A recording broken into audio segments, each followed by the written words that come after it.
Hi, this is Bett for Embodied Product. Today I'm going to take one of the most impactful books I've ever read, The Four Agreements by Don Miguel Ruiz, and apply its four principles to product management. Now, I read this book many years ago when I was going through a really hard time, and it gave me so much concrete vision of how to live my life. The Four Agreements are fantastic, and if you haven't read the book, I highly recommend digging in. It's actually very short. Now, the Four Agreements are probably not something you think about right away when you're thinking about embodied product, ethical product, integral product management, but I think they actually provide a wonderful framework, and I'm going to dive into that right now. Don't forget, if you like this content, like and subscribe and share with a friend. And I'm available for a free 15-minute consultation and even more consultation if you think that we can work together. In this fast-paced world of product development, ethical leadership is often overlooked in favor of speed, efficiency, and profitability. But what if there's an easy, profound framework to guide product managers not only in decision making, but also building trust and integrity into everything they create?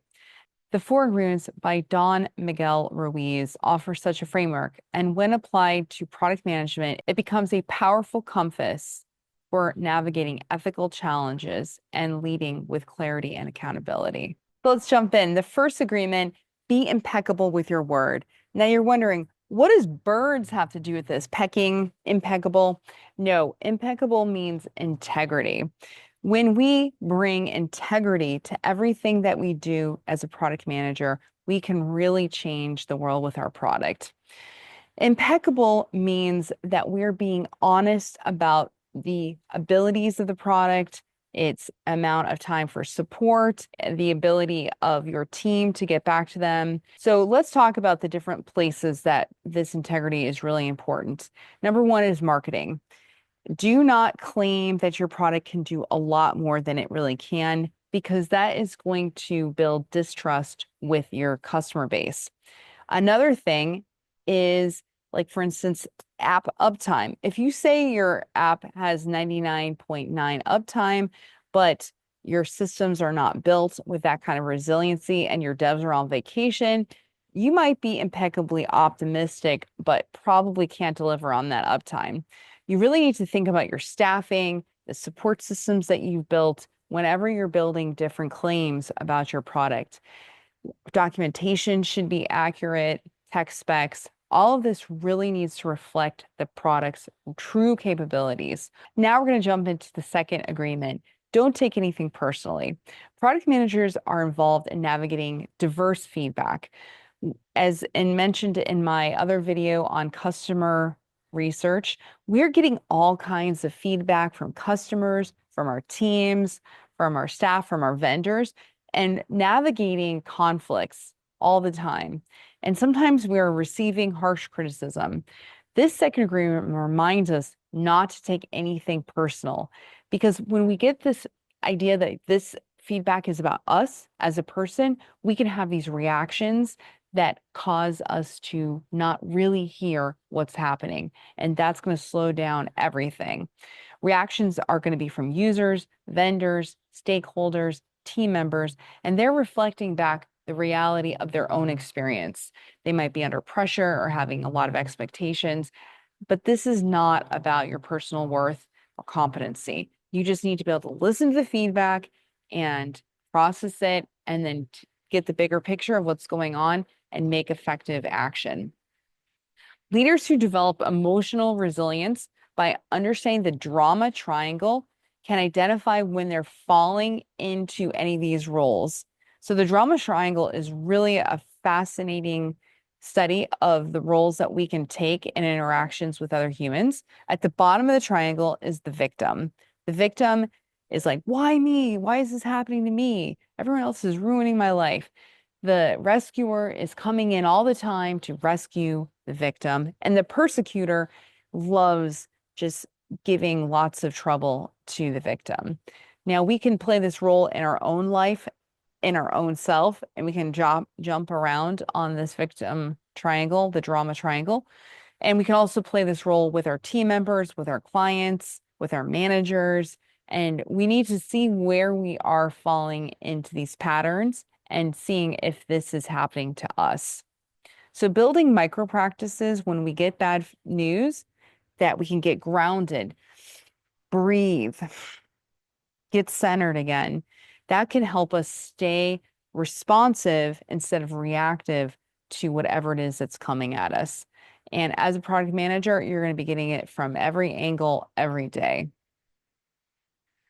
Next up, don't make any assumptions. This is obvious for product managers, but I think it's really important to just think about all the ways that we can make assumptions.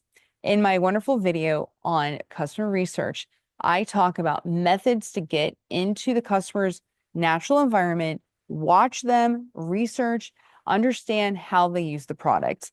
The worst product deviations or errors come because product managers are not understanding the product and the customer. So make sure that you are not making those assumptions. This agreement, number 3, needs to be on a wall.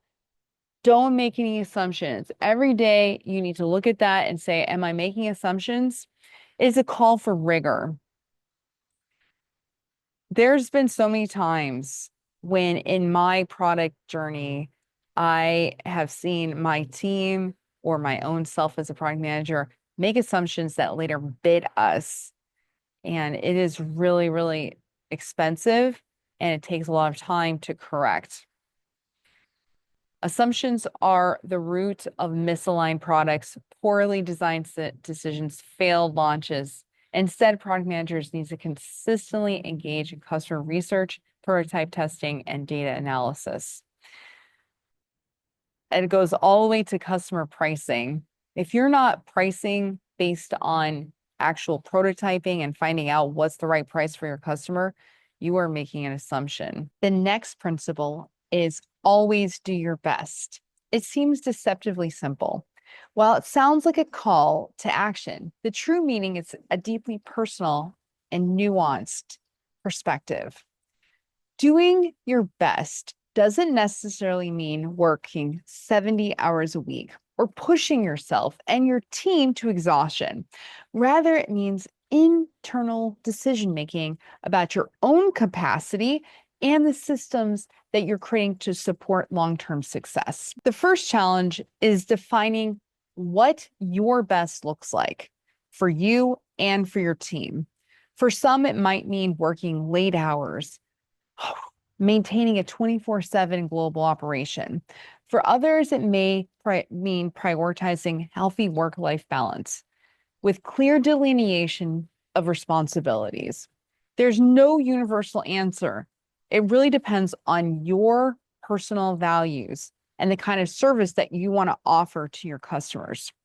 This is going to take self-reflection and really getting into that heart chakra and also actually all of the chakras from the groundedness, getting into what are the things that you can do, your special, unique talents in your sacral chakra, coming to your power center, which is really about boundaries. Sustainable excellence begins with healthy boundaries. These boundaries ensure that you don't overextend yourself or burn out. So let's think about someone who's just focused on their heart chakra and they just want to serve, they want to bring all this joy to their customers, but they forget about their solar plexus chakra and they forget about the boundaries. That's called burnout. If you're not fully staffed to meet the expectations of your customers and you're trying to serve them all around the clock, you're going to burn out. So when you're defining your service offerings, you need to carefully consider the systems that are going to support your customers. Who's on the team? What are the roles they're playing? What's the training they're getting? How many hours can they actually work? Do you have teams all over the globe so that people can work a normal set of hours? How many hours can they realistically work without losing quality? These are the questions that are not just operational, they're strategic. And it's getting into those chakras to make sure that you're balancing out everything. These questions will ensure that your systems and your service can be consistently delivered over time. As a software engineer, we use something called quality attributes. And I think that these are really useful in this situation. So a quality attribute is an instance, a trigger, such as a customer needs help with a product. So that response may be that a chatbot responds within a few seconds to their question using some kind of chat interface on an app or on your website. Now, let's say that you design this chatbot to have a 99% chance of solving the normal cases that you're getting. But what happens to those 1%? This is where you have to have an SLA, service level agreement, with your customer that you're going to maybe create a ticket system, take that issue into the system, and then have one of your human team get back with that person. So you have to make a plan, customer needs support, and then put mechanisms in place that help that customer get support. So planning for these exceptions is key to ensuring that you are delivering the service and it doesn't collapse under pressure.